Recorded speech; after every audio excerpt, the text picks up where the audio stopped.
Cristo es mi dulce Salvador, mi bien, mi paz, mi luz. Mostróme su infinito. Que les bendiga en esta mañana cada uno de ustedes, hermanos. Y gracias a Dios que nos da la bendición de poder estudiar su palabra. Y el día de hoy vamos a ver nuestro tema que tiene que ver con Cristo es nuestro Salvador. Es el tema que estaremos viendo de una manera breve, porque indudablemente es muy amplio el tema. Y la palabra de Dios dice claramente en Mateo capítulo 1, versículo 20 al 21 de la siguiente manera: José, hijo de David, no temas recibir a María, tu mujer, porque lo que en ella es engendrado del Espíritu Santo es. Y darás a luz un hijo, y llamará su nombre Jesús, porque él salvará a su pueblo de sus pecados. Cristo es nuestro Salvador. La pregunta sería, ¿qué significa la palabra Salvador? Y la definición es el que salva, guarece, ampara, redime, auxilia, socorre, libra, emancipa o ayuda, que libra de algún riesgo o peligro. Eso significa la palabra Salvador. Particularmente la última definición, que libra de algún riesgo o peligro. Hace muchos años, cuando a nuestro hijo le llamábamos Pablito y a Luis le llamábamos Luisito, se fueron ambos a un campamento. Luisito es un poco mayor que Pablito. Cuando fueron al campamento, se les ocurrió meterse a una alberca y Pablito no sabía todavía muy bien nadar y se fue a lo más profundo en aquella alberca. Estaba ahogándose Pablito. Cuando Luisito lo mira, no lo duda ni un segundo en ir a rescatar, ir a salvar a Pablito. Y gracias a Dios que Luisito salvó a Pablito, es que ahorita ya no es Pablito. Pablo, nuestro hijo, está con vida. Prácticamente Luisito en ese momento fue el salvador de Pablito. Hermanos, Cristo es nuestro Salvador. La pregunta es, ¿por qué Cristo es nuestro Salvador? Le daré únicamente unas razones porque tengo que pasar a otras preguntas. Pero la primera razón, Cristo es nuestro Salvador porque Él vino a la tierra con ese propósito. Lucas capítulo 19, versículo 10 dice claramente: porque el Hijo del Hombre vino a buscar y a salvar. ¿Qué vino a buscar y a salvar? Lo que se había perdido. Cuando dice esas palabras, llegó con aquel hombre llamado Zaqueo. Zaqueo era un cobrador de impuestos, pero casi la mayoría de los cobradores de impuestos eran personas altamente tranzas. Cobraban más allá y se quedaban con cierta porción porque servían al gobierno romano. De tal forma que cuando Cristo va a la casa de Zaqueo, Él dice claramente: si en algo yo he defraudado a alguno, se lo devuelvo cuadruplicado, 4 veces le doy lo que le estafé. Y entonces Cristo, hermanos,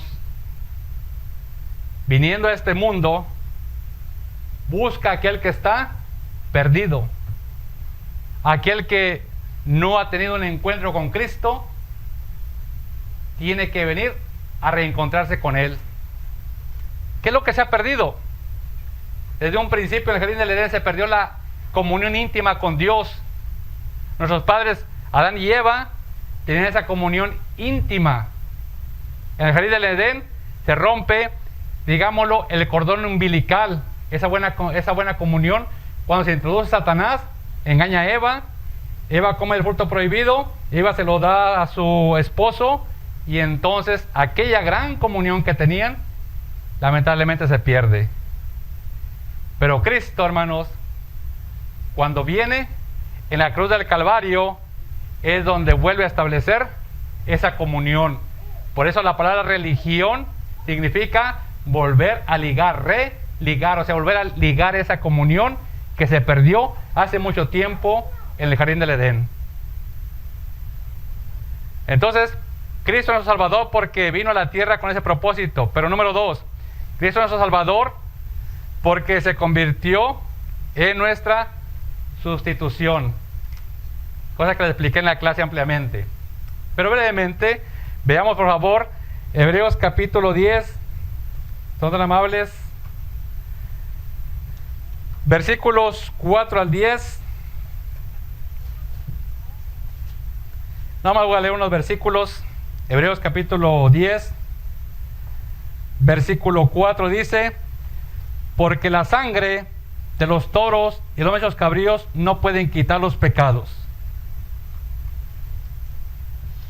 Ningún sacrificio que se hacía de acuerdo a la ley antitestamentaria podía borrar completamente el pecado. Ninguno. Solamente Cristo, cuando viene y se ofrece voluntariamente como un sacrificio perfecto, como el sustituto, entonces Él puede borrar completamente el pecado. Por eso usted y yo cantamos siempre y continuamente: libre de culpa y libre de condenación. Es decir, que el pecado, hermanos, engendra culpabilidad. Oí tu voz en el huerto y tuve miedo, dijo nuestro padre Adán. ¿Por qué he tenido miedo? Porque estaba desnudo, sentía vergüenza. ¿Quién te enseñó? Voy a hablar más despacio el español. ¿Quién te enseñó que estabas desnudo? Has comido el fruto que yo te ordené que no comieses. Note que una vez que se rompió la relación, el jardín del Edén, con nuestro padre Adán, comenzó a tener miedo porque se sintió culpable. Y entonces, en esa culpabilidad, hermanos, es lo que Cristo ha hecho en el sacrificio: liberarnos de ese pecado, hermanos, en nuestra vida, y sobre todo de esa culpabilidad que podamos sentir por causa del pecado que hayamos cometido.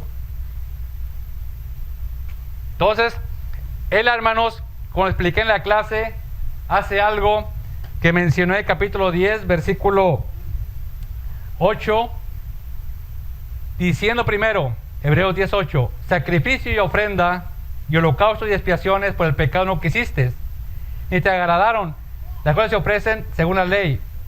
Y diciendo luego: he aquí que vengo, Dios, para hacer tu voluntad, quítalo primero para establecer esto último.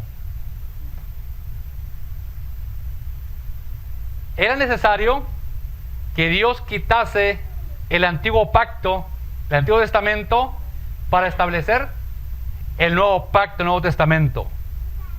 Por eso, cuando Cristo viene, muere en la cruz del Calvario, cumple toda la ley antiguo testamentaria y establece así lo que se conoce la cena del Señor, que dice: esta es la copa del nuevo pacto. Y Él dijo claramente en una parábola que no se puede poner en un vestido nuevo un remiendo, ni se puede poner tampoco en odres viejos vino nuevo, porque entonces al fermentarse el vino, los odres se van a romper.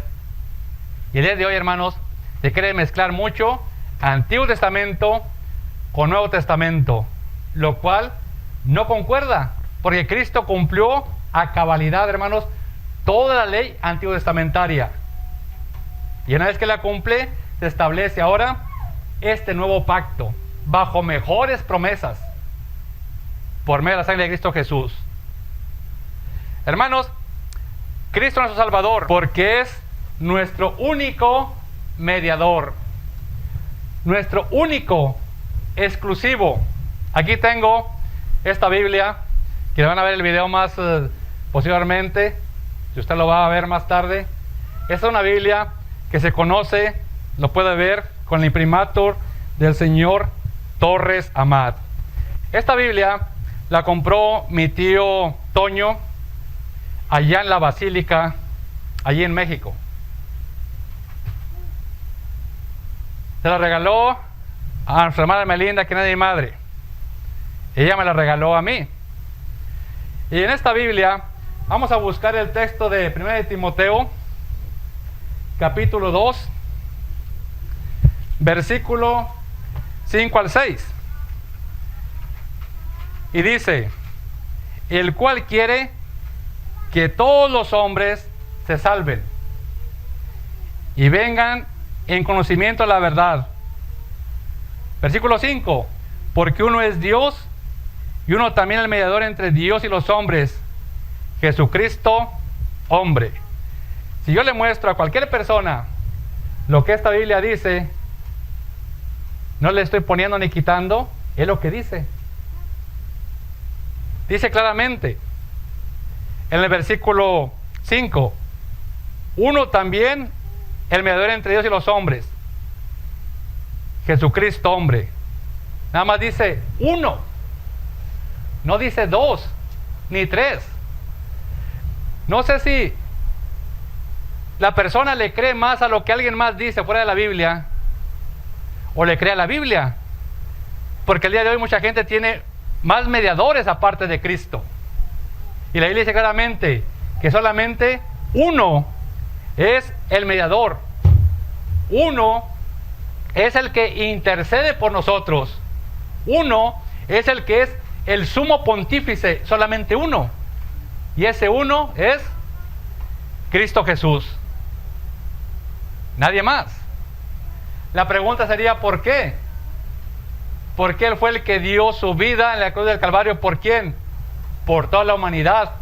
Por eso le fue dicho claramente, se lo dijo, que iba a nacer un hijo de María, la madre de Jesús, y ese hijo iba a ser el Salvador del mundo. Entonces nosotros, hermanos, tenemos que aprender que la palabra de Dios es realmente específica en ese aspecto tan importante, de que solamente uno es el que está mediando, hermanos, nada más. Pero número 2, número 3, número 4, dice: Cristo es nuestro Salvador, nada más, es el único. No hay dos salvadores, ni hay tres salvadores, ni cuatro salvadores. Vuelvo a leer la Biblia. Esta Biblia, hermanos, es la Biblia Torres Amat. Y si miramos nosotros Hechos 4, 11 al 12, dice de la siguiente manera. En Hechos capítulo 4, versículo 11 al 12, dice así: este Jesús es aquella piedra que vosotros desechasteis al edificar, la cual venía a ser la principal piedra del ángulo. Hablando de Jesús. Fuera de Él no hay que buscar la salvación en ningún otro, pues no se ha dado a los hombres otro nombre bajo el cielo en el cual podamos ser salvos. Dice: fuera de Él, es lo que dice la Biblia, fuera de Él no hay que buscar la salvación en ningún otro. Es lo que dice la versión Torres Amat. O sea que fuera de Cristo, hermanos, no hay Salvador. Nadie más puede hacerlo. ¿Por qué? Porque nadie más se puso como el sustituto. Nadie más ha derramado su sangre. Nadie más ha venido a morir en la cruz del Calvario. Más que el único, hermanos, que lo hizo y que lo ha hecho es Cristo Jesús. Así lo dice la Biblia. Versión Torres Amat, edición católica 100%. No es un engaño. Es lo que la Biblia dice. La pregunta es: ¿a quién le vamos a creer? ¿A lo que diga algún hombre fuera de la Biblia o a lo que diga la Biblia? La Biblia dice claramente que uno es nuestro mediador y uno es nuestro Salvador, y ese uno es solamente Cristo Jesús. Nadie más. Por eso usted y yo tenemos a Cristo como nuestro único mediador Y siempre que oramos nosotros, como dijo él, y todo lo que pides al Padre en mi nombre, os lo haré. Por eso oramos nosotros y decimos, te lo agradecemos, te lo pedimos en el nombre de Cristo Jesús, Señor nuestro. Amén. No ponemos a nadie más para que interceda por nosotros, porque la Biblia no nos lo autoriza. Ninguna Biblia lo autoriza, porque es la palabra de Dios. Entonces, ahora tenemos que respetar lo que enseña la Biblia. Hay que escudriñarla, hay que investigarla, hay que indagar y darnos cuenta por nosotros mismos lo que realmente enseña. Y enseña que Cristo es nuestro intercesor y es nuestro Salvador. Paso a otra pregunta. ¿De qué nos salva Cristo? ¿De qué nos salva? Simple y sencillamente nos salva del pecado. Romanos capítulo 6, son tan amables, versículos 6 al 7. Dice la palabra de Dios en Romanos capítulo 6, versículos 7 al 8, dice así: porque el que ha muerto ha sido justificado del pecado, y si morimos con Cristo, creemos que también viviremos con Él. Está hablando acerca de lo que viene siendo el bautismo. Una persona, en la forma de doctrina, simbólicamente hablando, cuando está dispuesta a ser sumergida en el bautismo, esa persona, al ponerse de pie, está dispuesta a morir. Cuando se sumerge en el agua, está dispuesta a morir con Cristo, siendo sepultada completamente. Se levanta, resucita con Cristo. Por eso es el versículo 7 del capítulo 6 de Romanos, de la siguiente manera: porque el que ha muerto ha sido justificado del pecado, ha sido declarado libre de culpa y condenación de cualquier pecado. Y si vivimos con Cristo, creemos que también viviremos con Él. Entonces, para poder nosotros vivir con Cristo, tenemos que morir con Cristo. Fue lo que Cristo le dijo realmente a Nicodemo: de cierto te digo que el que no naciere del Espíritu no puede entrar en el reino de los cielos. O sea que todo tiene relación. Cristo, pues, lo que hace es que me salva del pecado. ¿Por qué? Porque la paga del pecado es la muerte, es la separación, y la segunda muerte es la separación eterna entre el hombre y Dios. Pero el regalo de Dios a través de Cristo es que usted y yo tengamos la vida eterna,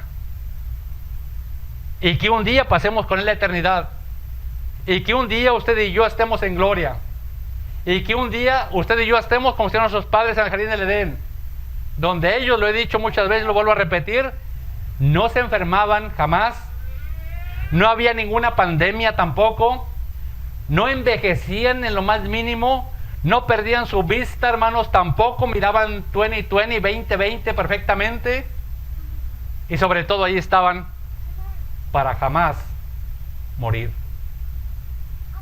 Pero se introdujo el pecado. Pero ese jardín del Edén está tipificado en el cielo mismo, y rumbo allá vamos, con la ayuda de Dios. Ahora la pregunta sería, que miramos en el estudio bíblico: ¿por qué Dios no quiere realmente abrazarme siendo un pecador? Porque Dios es santo, es puro, es limpio, y a nadie le gusta que le ensucien su casa cuando acabó de aspirar. A ninguna ama de casa, ni a ninguna ama de casa le gusta que le dejen el trasterío sucio allí en el fregadero, o allí los trastes en la mesa, porque a todos nos gusta lo limpio.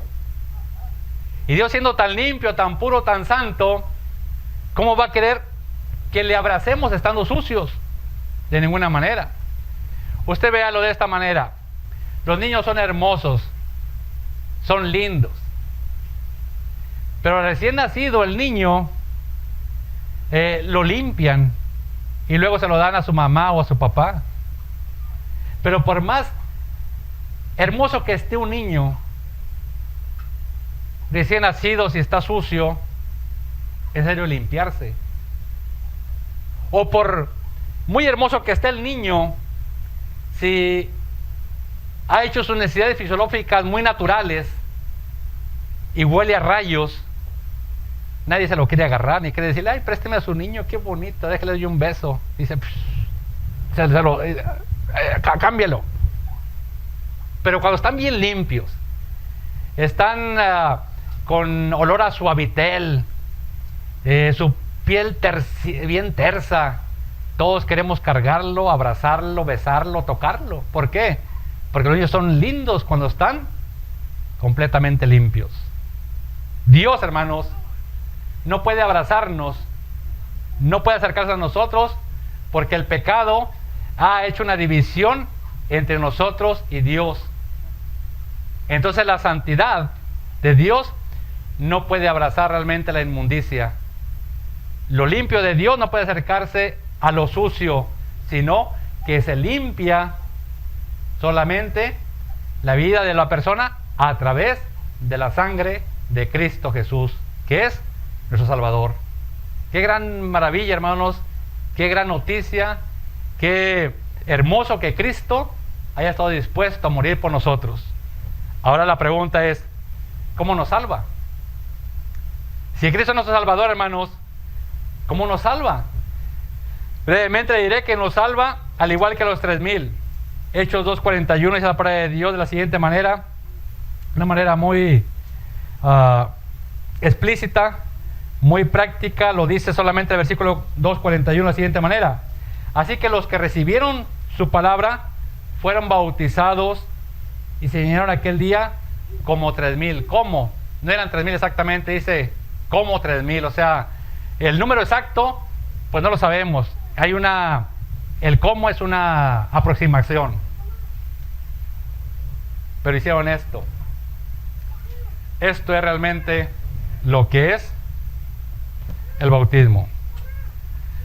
A mí siempre me ha gustado ver estas Biblias. Cuando le prestaron a mi padre una Biblia a mis familiares que teníamos cuando estábamos allá en México, y unas cosas que me llamó mucho la atención que quiero mostrarle en estos momentos es unas cosas que aparecen aquí acerca de lo que viene siendo los sacramentos. Déjenme lo encuentro rápidamente, no le puse la marca. Pero los sacramentos, hermanos, en esta Biblia los pone de esta manera.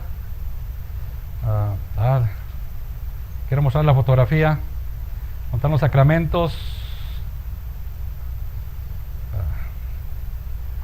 Los sacramentos, hermanos, dentro de la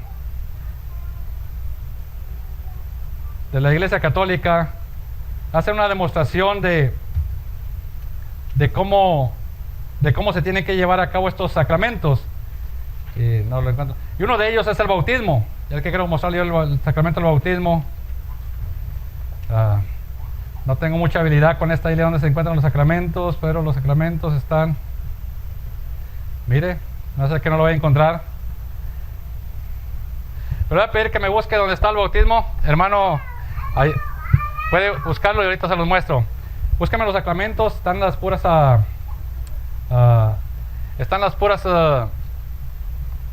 donde están las imágenes exactamente, que son los sacramentos, y muestra el sacramento del bautismo.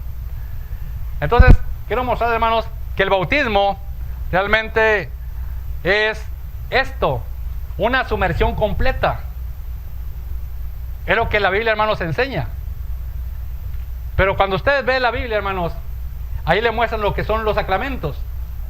Y el sacramento, hermanos, que se encuentra en la Biblia no concuerda con lo que la palabra de Dios enseña claramente. Entonces nosotros, hermanos, si tenemos que realmente recibir el perdón de los pecados, tenemos que hacer lo siguiente: sepa pues ciertísimamente toda la casa de Israel que esta Cristo que vosotros crucificasteis, Dios le ha hecho Señor y Cristo. Al oír esto, con poquito de corazón dijeron, Hechos 2:37, varones hermanos, ¿qué haremos? ¿Qué haremos para qué? Para ser salvos. ¿Qué haremos para qué? Para recibir el perdón de pecados. Está más en el Nuevo Testamento. Bueno, le voy a haber puesto una marca, no lo hice.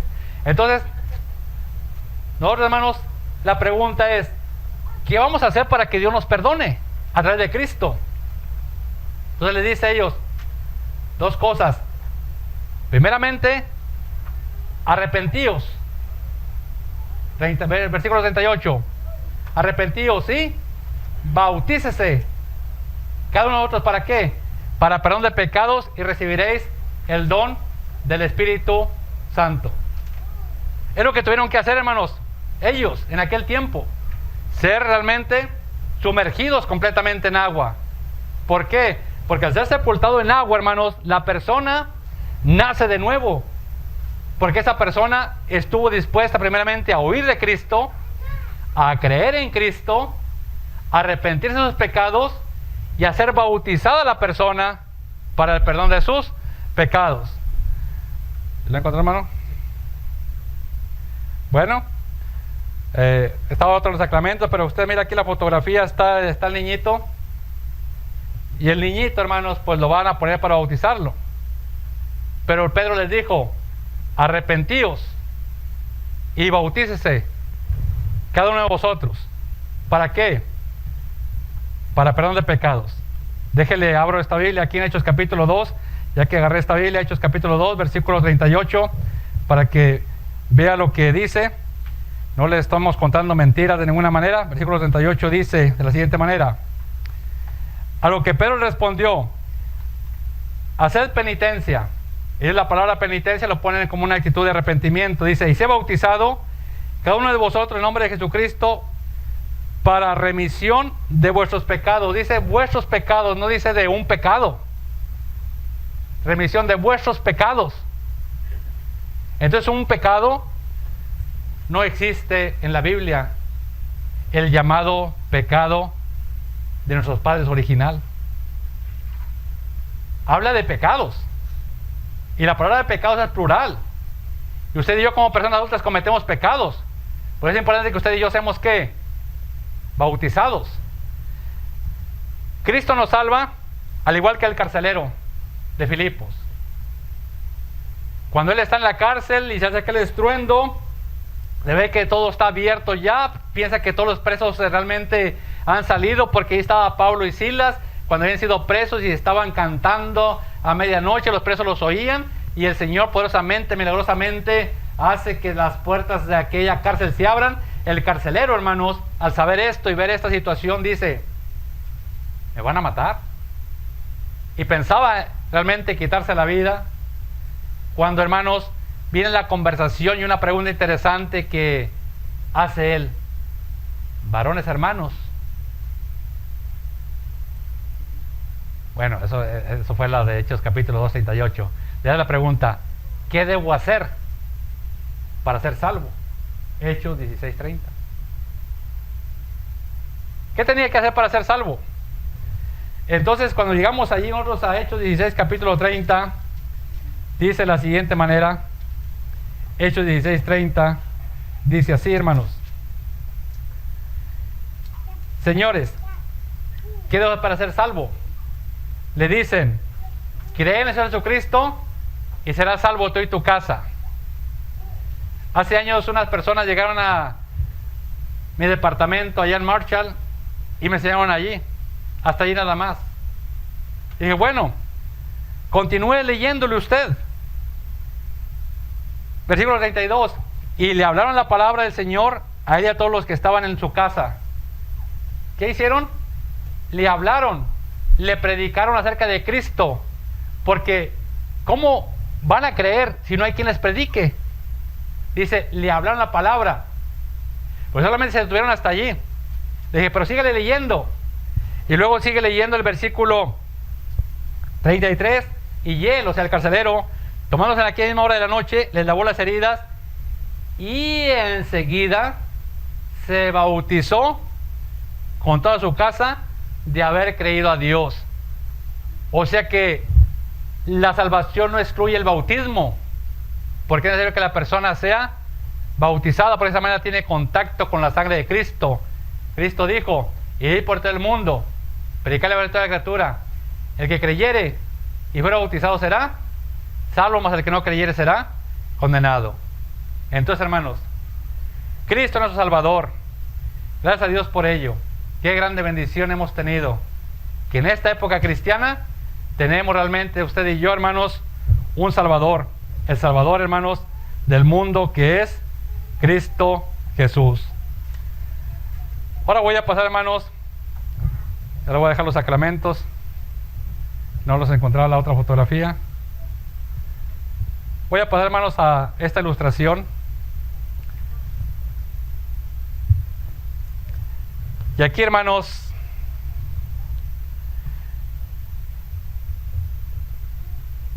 en este río llamado el río Poramac, cerca de Washington, el 13 de enero de 1982, hermanos, ocurrió una catástrofe. El avión, hermanos, 90 cayó allí en el Poramac River, y solamente cuenta la historia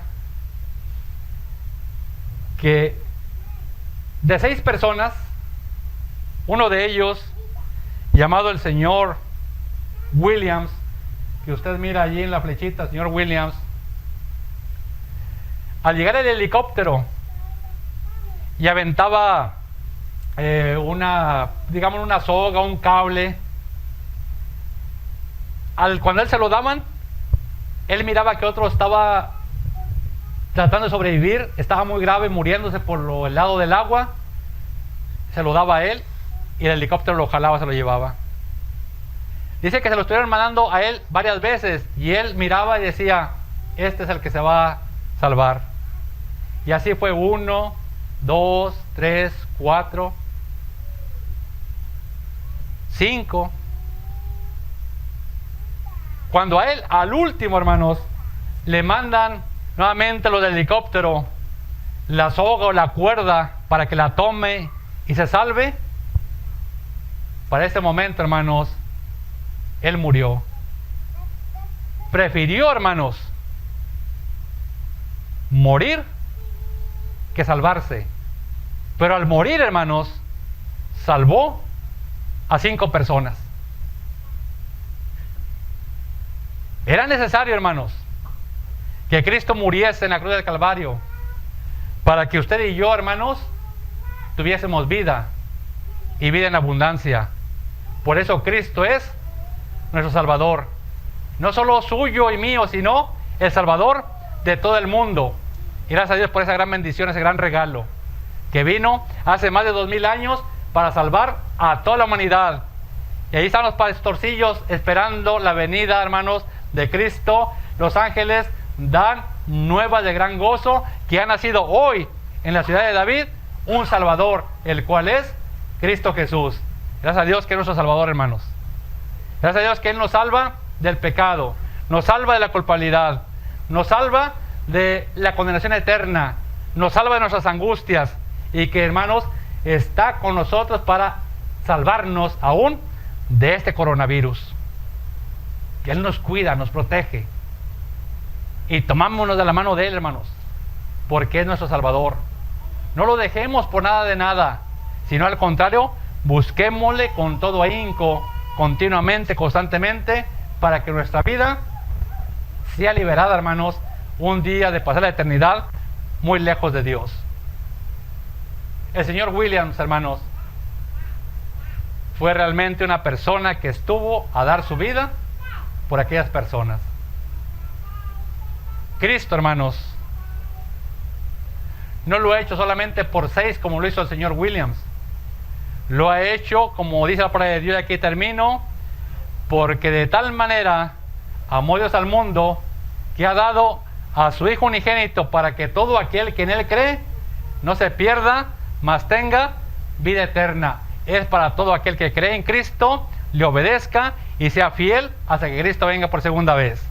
Gracias a Dios por ese gran regalo, que Cristo Jesús vino a este mundo como nuestro Salvador. No le dejemos,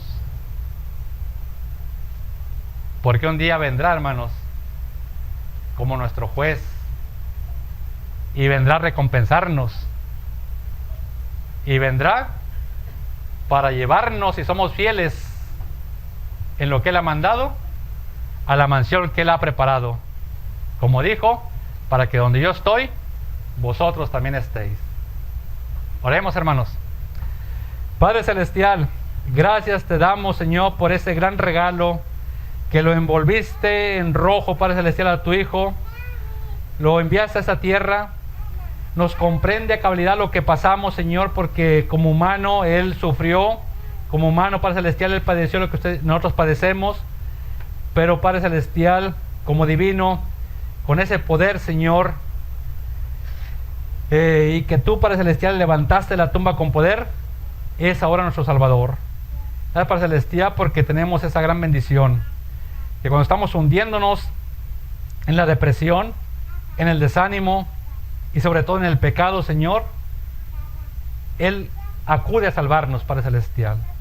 Te pedimos que nos perdones, porque tu palabra nos dice claramente que si alguno de nosotros hemos pecado, tu Hijo es nuestro abogado. Y te pedimos, Señor, que nos perdones, que nos ayudes y que un día podamos verte, Señor, cara a cara. No solamente nosotros, sino todos aquellos que amen tu venida. Te agradecemos y te pedimos, Señor, todo ello en Cristo Señor nuestro. Amén.